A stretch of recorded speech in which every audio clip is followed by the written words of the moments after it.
welcome to Smells Like Teen Angst. We are here to talk about Pretty Little Liars Summer School, episode 3. And as always, I have Keiki and Jordan with me. Say hello. Hello. Well, hi. Well, hi. Like that cat. Mm-hmm. Oh, God. My favorite cat. Before we get started, I just want to read a couple comments because first, just thank you for coming back. We have a lot of repeat watchers, which is so exciting, who are excited that we're back. We are excited to be back. Watchers, listeners, both podcasts, if you want us on the go. Folks. And so I just want to read a couple things because we always love the discussions. So I've actually had 2 comments from T9114 because they helped us with the question that we had. Fun fact, Dr. Sullivan, the therapist, was the therapist for the girls in the original series. Same actress, same everything. So Keiki, did you remember that? Because you're the only one of us that watched the original show. Once it was said, I can see it now in my head. It's just, you know how I am. When people age, I completely forget who they were. Like, we were just watching a movie that had Chad Michael Murray in it, and I realized to like 80% through that I was like, oh, that is Chad Michael Murray. Like, We were watching Mother of the Bride, and she's like, oh, after we'd already seen him shirtless. my brain picks an image of you, and that's you for life. And you can grow up, but if I'm not looking at you every day, I just don't know you anymore. Like, you must reintroduce yourself to me at that age. That's If so funny. I knew you in middle school and you tried to come up to me as an adult, we could have sat next to each other all those years. We could have been actual best friends, and I would not know you. But as far as this character being connected to the original show, apparently they left Rosewood in season 3 after A threatened her son and then didn't return again until season 6, but for only 1 episode. So there is a possibility we're going to retie them to A, which I think is very cool. Yeah. Yes. I also feel like it's a possibility that she's just a bad therapist and she's not actually helping this girls because she's like, oh, I've seen this before, and she's phoning it in. Right. Exactly. She's also like, might be a part of that whole campus of, well, this is what happens when mean girls do this to each other. And that A girl ran me out of my town. Mm-hmm. So I'm going to get my revenge back. My son's going to get his revenge back on these girls, you know. Revenge or weird protector. Who knows? Who knows? And also, T let us know that Imogen did get a rose because we all missed it. She was the first one to receive it, apparently, when she went to her Section B class. It was in her desk. Oh, yeah. I don't remember that. I haven't gone back to watch. Now that you say it, I do remember that. Whoops. She touched it and put it back. Yeah. And I was like, yeah, no, we'll go back and watch because I don't remember that at all. And then this one's for you, Keiki. This is from Cherry_Landrix. Roberto has already confirmed that there will not be magic or supernatural things on Pretty Little Liars. Okay. but like I said, we always dip our toe into these things, and then we go in and we go out, and we go in and we go out. So it's a red herring is what it is. It's just... it's a real person pretending to be supernatural. That's fine. That's fine. And then also Cherry says, I feel like this time we have 2 A's again. Like Bloody Rose, they think is definitely Kelly's mom. And there's also another A who makes the phone calls and the video calls. And maybe some of the members of the church are minions of Bloody Rose. I like this theory. I love the confidence with which they said it. It's definitely it kind of gives me Dr. Kin from The Masked Singer. I know exactly who this is. Very true. Yeah. And also, I mean, A always had minions and multiple people running around. If we think of Riverdale, like everybody was involved in that monster they had. I can't remember what his name was. The Mothman? No, the one before Mothman where they're playing the game. The D&D one none of us looked it up. Oh yeah. We're just like that one. The Deer King. Well, I don't know, something like that. Yeah. Something like that. Something like that. When, Jughead's sister was making call, Yeah. Anywho, so that's our fun comments. Make sure you comment, let us know what you think about this episode, and let's dive in. This one broke kind of format a little bit. We didn't get the meet up in the beginning and all that kind of stuff, except for it started right with Mouse getting some really great information. She was watching a reenactment video, I'm assuming on Spooky Spaghetti, of Archie when he was like living in a cage, and Rose like as the sister and the mom, and like skinning her face. I was like, I love that we've done this as a reenactment for people. Look, actors are bored. I say this as one. We just need things to do and be creative for our reels, okay?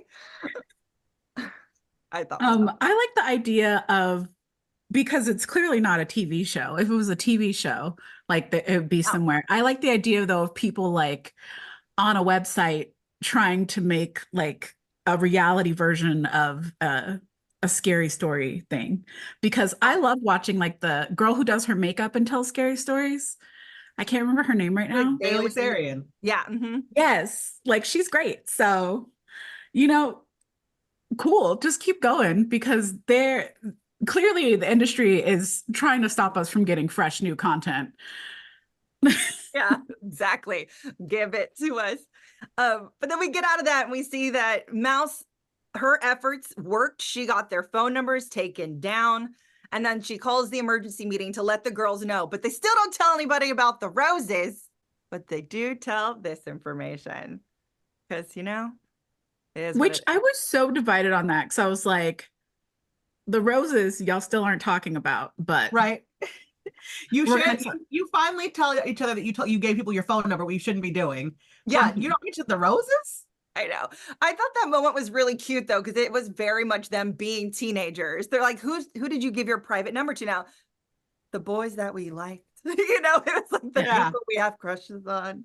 It's very teenage girl, and I actually thought that was a very cute moment, that it's totally something that we would do. And then it is also Mouse's 16th birthday. And she really wants to do something for her birthday. And the girls are like, we can't. They're selling it. We can't. It's too dangerous. And Mouse is understanding, but also crushed. And then I love that the girls are actually trying to throw her a surprise birthday party. Operation Sweet 16. They are going to throw her a Xanadu themed surprise party. Ladies, this show set the bar and made a party that I would want. So, first of all, I'm all about the Xanadu party, but I have said for a long time, and there are several television shows that prove me right, surprise parties are a bad idea. Always. Don't want it to be a surprise. Never. No. Just tell them we're doing something, and we're not going to tell you what we're doing. But to try and completely surprise someone, bad idea. Yeah. And then to set up the therapist even more, we do cut to Mouse in her solo session, letting her know that her grandmother saw someone who wasn't there that night when Grandma saw Bloody Rose outside and doesn't remember it, and shared about the prank phone call, and that she's not afraid. She's just really annoyed that she's not having a Sweet 16 party, which is cute. And she's like, she says like, she feels like that it's not that they don't like her. It's just like they can't be bothered. And I'm like, oh, sweet girl. But I feel like we all do this. We all have these moments where we're like, oh, well, my friends hate me. I had one like last week, even though I'd seen you guys 2 days before. Yeah.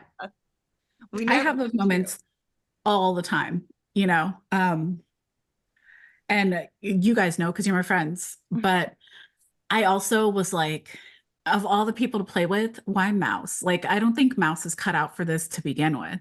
Like, Mouse doesn't need a big grand birthday party. Like, Mouse, she would have been happy if they just had a sleepover. And that was just like, y'all are doing too much and you're hurting my girl's feelings. Because like Mouse is our Sarah, You know what Sarah asked for her birthday one year? Yeah. To go to 4 different fast food restaurants. It was awesome. That's the type of person. Yeah. That was the best day for her. Mouse just wants a picnic. Exactly. I am not the Mouse that I don't care if people celebrate my birthday. My birthday has never been a priority for me. But I'm also like low key, if you want me to do something great. You make that face shorter, but Keiki has made me celebrate my whole birthday for the last 10 years that I've known her. 12 years that I've known her. Because it's important. Bitch, I've been there for like 9 of them. I know. You've been around the sun a whole year. Celebrate the revolutions. I am held captive and I am forced. Celebrate the spins. Gotta celebrate the spins around the sun. That was great. Thank you for that. Um, let's jump to Kelly real quick because not a lot happened with her this episode. They are lying about Sandy's death, saying that she went off to go live with live with family in the Cape. And of course, Kelly's taking her part, and like Kelly pops in to have this weird catch up at the ice cream shop. She's so surprised to see Imogen there to like pass out more Redemption House flyers. And that's like her whole story right now. Let's lie about Sandy and let's let everyone know about this Redemption House where they're all gonna go and A is gonna show up and like chaos is gonna happen, right? Okay, but see, this is the thing. Does Kelly know that they're lying about Sandy? Like, I'm wondering who actually knows that Sandy got off by A, because we don't see anybody find her body, right? True. So this could be what she was supposed to be doing, and they just assume that's where she still is.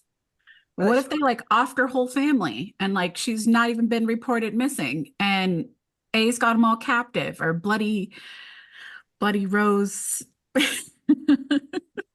Yeah. Well, it's all gonna come out. It's all gonna come out. I keep wanting to say Bloody Rosemary. I want to say Bloody Rosemary, or I want to say Bloody Candyman. Like, it's just, it's very much the same thing, because like you did Bloody Mary and like you call her in a mirror. It's like it's the same lore, guys. Yeah, like Candyman, yeah. It's all dark. Don't you say it again, Sarah. Don't you say it. It's already been said too many times. It has to be said by the same person, right? No? Doesn't, no, because we're all looking at a black mirror. It's the same thing. Beetlejuice. That's different. He gets in the way. Noa Jen is messing with Noah's bag, and she needs to understand that it's not about her. Jen is working with Noah, and she at the pizza spot, and she is stealing money from the cash register. And I appreciate that Noa didn't just let this happen. She like confronts her, she fixes it, and then they have this weird little heart-to-heart where they like apologize to each other, and then she invites her to Mouse's party. I'm like, no, girl, I don't know if you give this girl another shot. I get it. Yeah. And like, dude, petty theft from your job. Come on. Like for $20. Not even worth it. That's not even enough. It's not even worth it. Is it worth getting fired or sent to jail for like $20, man? Like, girl. Okay, also, who is serving the pizza when they're both back in the alley is my next question. Well, remember when they first came, like, her boyfriend first came into that pizza shop? There was like a lot of people working in that pizza shop. Yeah. Okay. And now it's just like them and the manager. It's what it seems like. Oh, but then there was also this other moment that happened with them where like these douchebag guys are like coming on to Jen really aggressively, and she has a very visceral reaction and runs outside. This is before all the apology. So I'm curious if they're gonna expand on that or if they're just gonna let that hover, like sit in the air. Oh, I definitely think that they're going to expand. One thing I feel like the series is really good about is not leaving a lot of dangling threads. And what my takeaway from this whole episode is like, it was really introducing our supporting cast. You know, we got our first 2 episodes to get back to our like main girls and see, catch up with them and see what they're up to. But we kind of have to establish a whole new support system because all the ones from season 1 died. So now we have to meet these new people. I know. When we I don't know if people watch this, but Keiki and I went to the red carpet of The Strangers Chapter 1, and we actually got to talk to Zarya about this upcoming season, and we talked to her about Faran, and who we're going to talk about next, and like Faran's journey that she's going on. And Keiki, you mentioned something to her and she really appreciated what you were saying about her character and the strength. Can you reiterate that for people? Yeah, definitely. Zarya, thank you for talking to me, like very kind. But we're experiencing this whole thing with Faran where she has left the dance chapter and she's like reasserting herself in this group of men. And it's great to kind of see a female handle rage, but not in a visceral way. You know, a lot of times, and Zarya said this, and when I talked to her, a lot of times, like when women, you know, stick up for themselves, they're projected as like the angry Black woman. And that's very much not who she is. She's just right, you know? She's a lifeguard. They're playing with people's lives. They should be more serious about this job. It's a serious job, you know? Exactly. And it just furthers who she is as a leader. And we always need someone to set that state in Pretty Little Liars. Like Allison was their original leader until she came back. And they always used A as like this Allison placeholder until Allison came back. We need someone in this group of girls who's kind of gonna be tough, because no one is really that tough. So I'm glad that like Faran is stepping to that forefront, because I need someone to be fearless other than Mouse, who's kind of like, I'm not afraid of ghosts, you know? Yeah, I agree. And she really steps into that power in this episode. She tries to play the game because the boys are like, I hate using this like boys will be boys bullshit, right? But like the show is very much writing these guys like that, where they're like putting a bikini in her locker and they're like toying with her. And she's like, this is bullshit. And Henry to me is the worst boyfriend on the planet, because he gives her the worst advice all of the time. And he's like, talking about now doing Redemption House. So this boy's gonna, be brainwashed. It is what it is. And he's like, you just need to be less of a hard ass. He's like, be more of one of the guys. And so she tries to do that. And she pulls the prank on the lifeguard who is sleeping on the job. Like, this is people's lives are in danger. And so they throw that dummy in the pool and pretend like someone's drowning. But then it actually really happens where someone almost drowns. The guys are messing around and she jumps in to save the day. And she's done. She's like, I tried it your way. I cannot do this. And I'm really proud of her for that. She's like, look, terrible advice. Tried it. Doesn't work for me. Yeah. I kind of feel like I need to go back and rewatch season 1, because what does she see in Henry? Girl, I don't know. It's not given this season. And I don't know if I just forgot they had a beautiful love story in season 1. But he's just so high school to me. Like, that's the thing. Yes, he gives bad advice. Yes, he's not really like a good boyfriend or there present or anything. But like, that's us as adults having boyfriend expectations. He's very much a high school boyfriend. Like, True. the boys you dated in high school were so stupid. Like, high school. Thank you, Jordan. You're welcome. Yeah. Like, I get that towards the end of their conversation, she's like, she shares with him that she was cleared to dance, and he gets upset. I understand. He feels lied to. He changed his whole life over something he thought was true, and it turned out to be false. And he's not going to go to Mouse's party now because he is upset. I know. But I'm going to try and see it through your lens, Keiki, that he is a teenager boyfriend, high school boyfriend that is trying his best to be a good boyfriend by listening, by giving advice, by sacrificing his own career to be with his girlfriend for the summer. I'm going to try and do it. I'm trying. Imogen. So this storyline to me was kind of hilarious. So Imogen is now working at the ice cream shop with hot boy Johnny, and she gets so jealous because he is a fuck boy, right? He's flirting with every girl possible except for her. And she like tries to do the girl, like the girls girl thing and be like, just so you know, like, you're not the only girl he's flirting with. And that girl went off. I was actually surprised by the girl flipping out in the ice cream parlor. Right? I thought she was going to be like, oh, thanks for the heads up. No, she like completely went sideways. Yeah. I was like, oh, okay. And then of course, like Johnny yells at her, like he schools her about who he is and who he wants to be. It's like, I'm just dating. Like, it doesn't have to be a whole thing. And of course she goes to Tabitha, and like after speaking with him realizes that she was in the wrong, and she goes to like apologize. And then he's like, I Googled you, which I think is funny that these girls are still so Googleable. And he's like, I'm not Chip, basically. Like, I'm a creep, but I'm not that kind of a creep. There's levels. Really a creep. He's like a teenage boy who's working at an ice cream shop and dating around. If I was a teenage boy, I would be doing the same thing. I would be a menace. If I was an attractive man, I would be a menace to society. I'd be terrible. I feel like that's you guys just like thinking with your like, if I could give back at all the boys for what they've Not done. even that. I'm just thinking about there's a lot of pretty women. I would be John Tucker. I'm sorry, because I'd be trying to date all of them. I'd be trying to smooch every woman who would smooch me. And I'm not trying to have relationships. I would be very honest, which is the difference. Yeah. No, I'd be Adam Driver, where I locked someone down like in middle school, and I'm like still with them, married on a farm with goats and shit. Like, I love it. I love I'd be like, I'm how- pretty. I found my pretty person and we're together and we're happy. Like, I love that you're the same person no matter what. Where Jordan and I are out here be like, no. We're monsters. I don't want diseases. Until I'm like 40. And then Yeah. maybe then I find the one that's I would pull around a at the time. George Clooney Yeah. because that's exactly what he did. Mhm. I would be George Clooney. It sounds fun, but I just don't think it would be. I can't help it. I'm a lover girl at heart.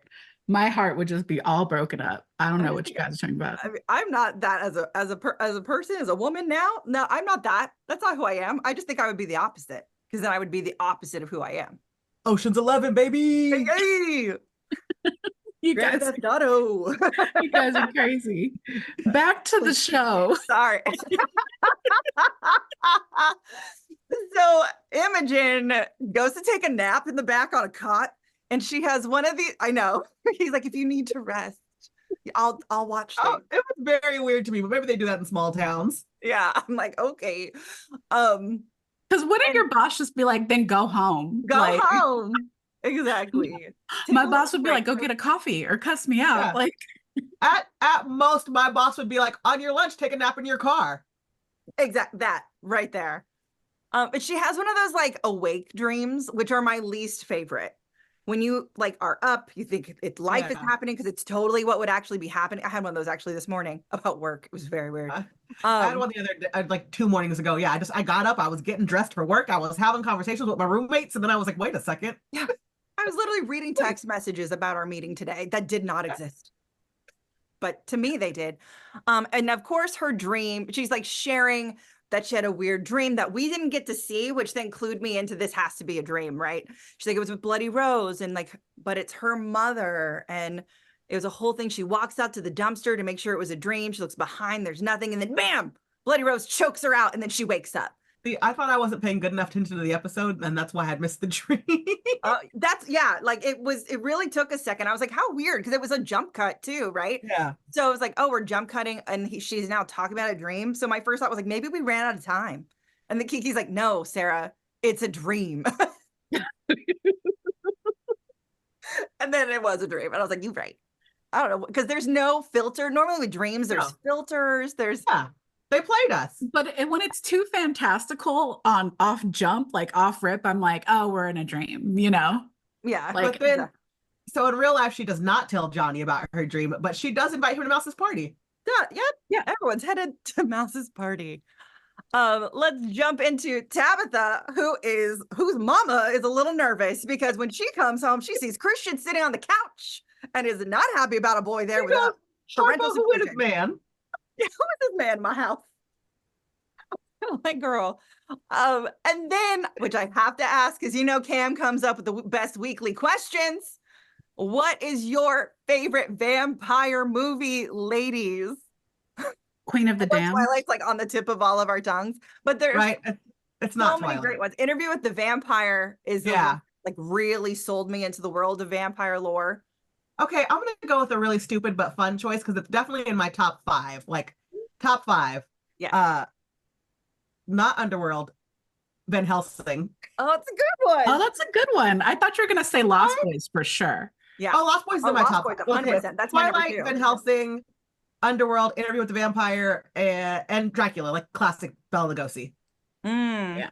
I love that. I love the Dracula with Gary Oldman and Keanu Reeves. Yeah, I love that one too. Like that's such a good one. That's my number 6, I guess. I was also like, does Blade count? 100%. It's a vampire movie. Yeah.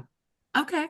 I'm just asking because Blade is also probably in my top 5. I've seen it a million times. I love it. I love Van Helsing so much that my senior thesis was about vampires in college, and my mom photoshopped me into the Van Helsing poster over Kate Beckinsale and had it framed. I still have it. Oh my God. Please send me that so that I can post it on our Instagram. I'll take a picture of it. Oh my gosh. If you send it to me tonight, it's going in this video. So people watching, Also, how did you listening, not if it's tell up, us you know that when we were photoshopped onto Twilight? we like, were. You could have said, this is my first time being photoshopped onto a vampire movie. But then I also love like comedies like Buffy the Vampire Slayer, the movie. was so good with Paul Rubens. Oh yeah. Oh my gosh. I still like quote that. Like I still do that. Like, Okay, so what's everybody's favorite? Because my brain has already forgot. Van Interview Helsing. Vampire is mine. Okay. Van Helsing for Jordan. Lost Boys He is is my it. number 2 for sure. Yeah. What was your absolute number 1, Keiki? Was it Queen of the Queen of Damned. the Damned? Okay. Fair. Fair. Didn't you also mention like Vampire in Brooklyn? Oh yeah, I love Vampire in Brooklyn. It's No, hilarious. that movie has bad vibes. It gives me It's the so willies. crazy. I love it. It's so I've weird. never seen it. I know. And Blade. There's so many good ones. So everyone, please comment your favorite vampire movies because I would love to know what yours are. So diving back into Tabitha. So Cam invites her over to the house to watch movies of ones that she hasn't seen, and it's in his basement. And of course she's very nervous because I know, girl, I said, don't go in there. But she's so nervous about it. And she still goes. And it's 100% a nerd den, which I think is very cute. And we get to see. Props to the set designers because there were so many cool horror artifacts in that room. And like so many great movie posters. Like they really did a good job. They did a great job. I loved it. Well, my brain was like, isn't he new in town? Yeah. His family moved recently. It just seemed so lived in for me. I mean, it's been a few weeks. It's not like yesterday. I know, but it seemed like more lived in than our apartment. Like, mean, like, Okay, so like when you move, are you the type of person who has to unpack everything and like feel like you live at home? Or are you one of those people who goes like box by box over a period of time? Box by box over a period of time. Oh no, see, I'm option A. I need to unpack all of it. I don't care if I stay up 24 hours. I need to unpack every single thing and put it somewhere. Yeah. I used to be that way. And then, it became 7 years between moving. And then I was like, I'm gonna have to take this box at a time because It's a lot. that was a menace. I can do a room at a time, but then I feel overwhelmed. I need a Yeah. room at a time for the most part, or a section. I gotta go because otherwise that box is gonna stay in that box for like 9 years, and I'll be like, "What? You're not this?" wrong. You're not You're wrong. not wrong. I have a box that I packed the first time I moved in with Sarah 12 years ago. Girl, And you don't need anything that's in that box. Throw it away. Throw Just it don't away. even open it. Just throw it away. You don't even know what's in there. You don't need yeah, it. it's It's not I'm for you sure anymore. there's something in there I might like, but It's not for you anymore. I know. I can't miss it. But I've moved it twice. I need to stop. What if there's a spider in there? That's why I keep not opening it. So Cameron casually mentions that his parents are visual artists, and I feel like that has to come into play somehow. And that Is maybe this Cameron or Christian? isn't it Cameron? Is it Christian? Am I right? Did I write it wrong? You're right, Christian. It is Christian. I don't know if I I abbreviated was it not as trying to Sam. challenge you. I was just No, I confused. appreciate it. You are correct. You are correct. I abbreviated his name as Cameron for some reason. I don't even know who that is. Who did I write? Who is Cameron? I don't know. So Christian, his parents are visual artists. And I feel like that has to come into play somehow. Like I had this horrible nightmare that Christian and his parents are behind this whole thing of just scaring them, and they're filming it and they're going to put it up as like a horrific art piece when he just casually mentioned that. You're sick. I know. I didn't even pay attention to it. It was like a throwaway line to me. But I forget that everything is a clue as of right now. Yes. Mhm. And then of course when Cameron walks away, she sees the locker, and when she like snoops, opens it, and he's got the Archie stitched mask and a bloody rose mask. I'm like, obviously red herring. Even Tabitha doesn't believe he is this person. He's just someone that's obsessed with Fangoria and Tom Savini, like really iconic makeup artists. And they like talk it out, and she talks to him, and she's like, this is why I freaked out. She shares how her movie was, a biography, that she used to go to Chip's house in his basement and watch, like it's all just very triggering and similar. And that she's like, did you post my number? Which I also appreciate. Like, did you share my number with anyone? He's like, absolutely not. Why would I do that? So I think they have this really great conversation about her freak out, because she literally could have cut him off, and instead she chose to be a little bit more like to be grown up about it and explain her feelings. I think he's a good boy. He made pizza rolls. I may regret this by the end of the season, but I think Christian is a nice boy. Yeah. Yeah, I think he's a nice boy too, and I'm gonna be really sad when he dies because Oh, you stop it. Oh. And of course, she invites him to Mouse's birthday party, which is very cute. Jumping to Mouse's party, which is exciting because thankfully Ash saw Mouse and how much she was losing it about this, and doesn't spoil the whole thing, but just lets her know, hey, there is a party. We are doing something. Please don't, because he's like, you're spiraling and you just need to know at least this much. the partner we all want and need. The one that Ash is the checks- goat. Ash is the goat. He's such a good, he is a good boyfriend. Henry could take notes. I'm just saying. Like, I don't hate him. I'm just annoyed by him. So the party is adorable. It's at a roller rink. The wardrobe is incredible. The decor is amazing. Where'd they get these things? They live in the middle of Thank you. nowhere. They live in the middle of nowhere and they're all supposedly broke. Like, I was okay with it until I saw Noah's like pink designer romper, and I'm like, no, you don't have money for this, Noah. Exactly. I was like, full sequin? Full sequin? Maybe they Are your printed thrift it. shops, do they have that much heat at the thrift store? Because ours don't.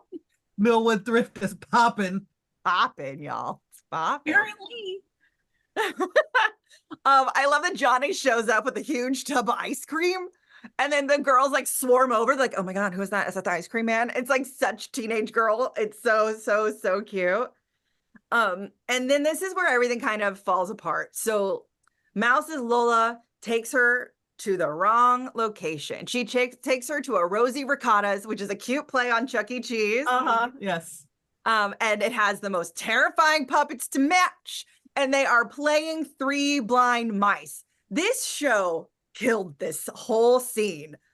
Like the building of tension, like I don't know good. if it's because I'm like in an emotionally off place today or what, but I was like fighting to breathe during this entire sequence.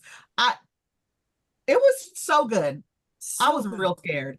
It was really scary. Like, they put their freaking whole bussy in this. Like, Roberto, you did a good job, because I was scared. Yeah. And I was like terrified because, you know, this is a new show. There are more girls than there are in the original Pretty Little Liars. They could have taken out Mouse after making us love her, because I again, know. she's supposed to be the one who's not afraid of no ghost. So, also remember that like season of Pretty Little Liars where everyone was like locked up and missing, and I was just like, please don't do something like this again. Like, Kidnap them one at a time, basically. yeah. So I'm just really like, Yeah. bravo. That was scary. It was so scary. And like she finds this cake that's like, this is your birthday test. A final girl must escape any death trap. You hide, I seek. So we see her like finding places to hide in a cupboard. She's trying to text her friends. There's no service. You see like Bloody Mary with her knife wandering around. And then because she can't find her, she sets the place on fire. Like it just kept building and building and building. It got too real. Yeah. It did. And the puppet was melting. No, I had enough.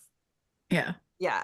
And then they did such a great job because like to cut the tension that they were building, they keep cutting back to the party where everyone's just having a good time and skating with their people. Kelly putting things together about Noa and Jen, and everyone's like, no, whatever.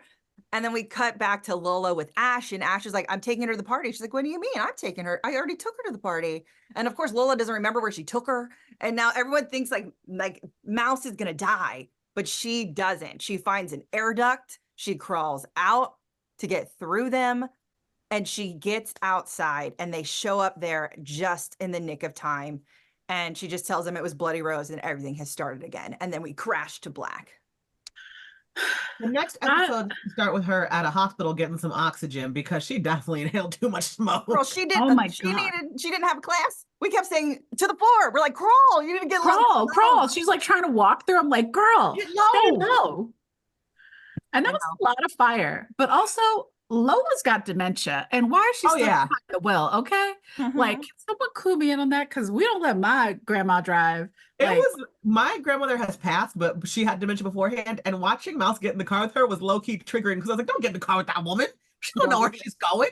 like, don't no, confuse the gas ever with the brake. assign your grandma to do that. But And Ash was like, you took her? No one told you to do, like.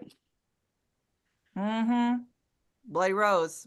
And can't even discern, like, I dropped her off at a dark, abandoned parking lot. It was obviously not a place to go inside. No. Like, the fact that Mouse even went, I would have been like, as soon as I opened that door, I'd be like, no, it's a trap. I would have seen that puppet and I'd have been like, this is a trap. As soon as we pulled up, I would have been trying to call a friend because it was too dark. Like, and I didn't see any cars. I've been like, we're clearly at the wrong Rosie Ricotta because this ain't right. When like Noah and them were talking about, they're like, Rosie Ricottas are all shut down. Like, I feel like that's something that Mouse would know. Well, especially because Mouse is like our internet sleuth. So I feel like she would just know. She would have seen it online.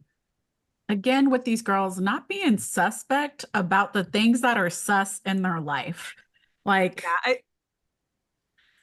I give her the benefit of the doubt. It's a surprise party, but also you, like a normal person, should have a level of suspicion that these girls don't have. And then when you multiply it by they've been stalked before, they should be double suspicious. Yes. It's just like an extra layer of, I think she was like overly excited about having this birthday, didn't think about where it was at, ran inside, and then got herself in a mouse trap. Right. Can I tell y'all that I am of the level of suspicion that I got a letter in my mailbox the other day that had my name on it in handwriting, like it wasn't a printed label or anything. And I was like, they found me. And I was like, I don't know who I think is stalking me, but nobody handwrites a name anymore. And it turns out it was actually the police report for my hit and run, but I didn't trust it at first because nobody handwrites anything anymore. Exactly.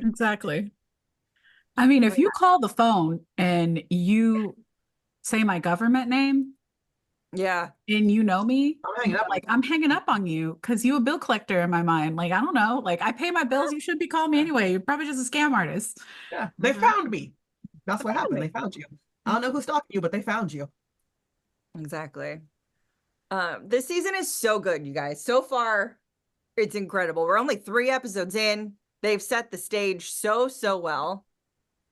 Like, did you see that this series premiered with like 100% on both Rotten Tomato critics and audience score? Like, oh, that's good. It's so good. It's the best like horror series in forever, outside of Chucky, which I also love, but I also get that's very niche as well. Yeah. But it's just such a good show. And I cannot wait to see where we go because we've got all these new characters. Do you guys have Bloody Rose thoughts? Who do you think it is? You think it's more than one person? You think it's one person? Where are you leaning right now as of episode 3? It's still the therapist and her son to me. Chip's mom. Chip's mom we didn't see her at all this round. I mean, it could be Chip's mom like paired with Kelly's mom.